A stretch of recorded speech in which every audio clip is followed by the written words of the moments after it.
ဟိုပထမကားတော့အပါဦးတင်ဦးတို့ရိုက်သွားတာကတော့ဇက်နဲ့လုံးဝမဆိုင်ဘူးဝတ္ထုနဲ့ပေါ့နော်ဝတ္ထုနဲ့လုံးဝမတူပါဘူးဒီကားကတော့ဝတ္ထုကိုရိုက်ထားတာပေါ့နော်ရှေ့မှာလည်းဒီ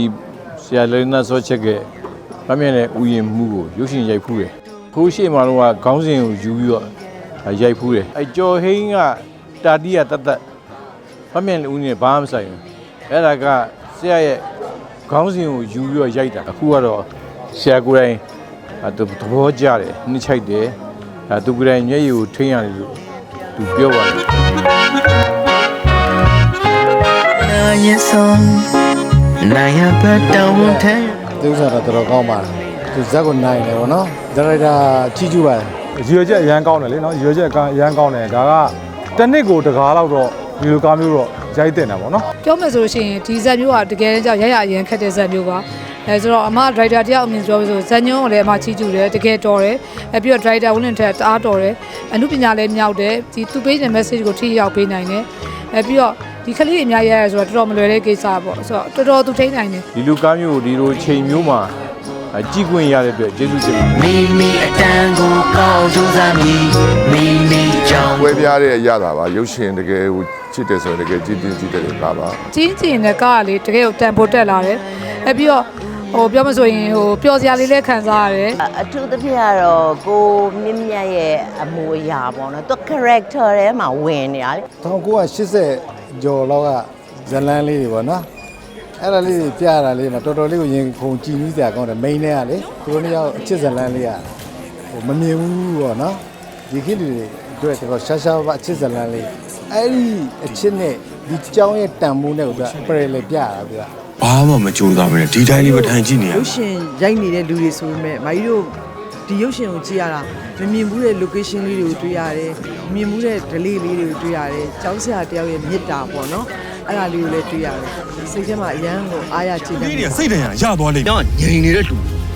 အာနာပါပြတယ်တော့ဝိထုကိုဖတ်ပြီးတော့လေကိုယ်စိတ်ကူးမှာပုံဖော်တဲ့အတိုင်းပေါ့နော်ထပ်တူကြကိုအောင်ဒီစာရေးသူပေါ့နော်ဆရာလေးသားဆော့ချစ်ဆရာရဲ့စေတနာတွေပြီးတော့ထုတ်လုပ်ရေးရဲ့စေတနာတွေပေါ့နော်ဒီခေတ်ဆိုလို့ရှိရင်ပြောရင်ဟိုဟာတာကားတို့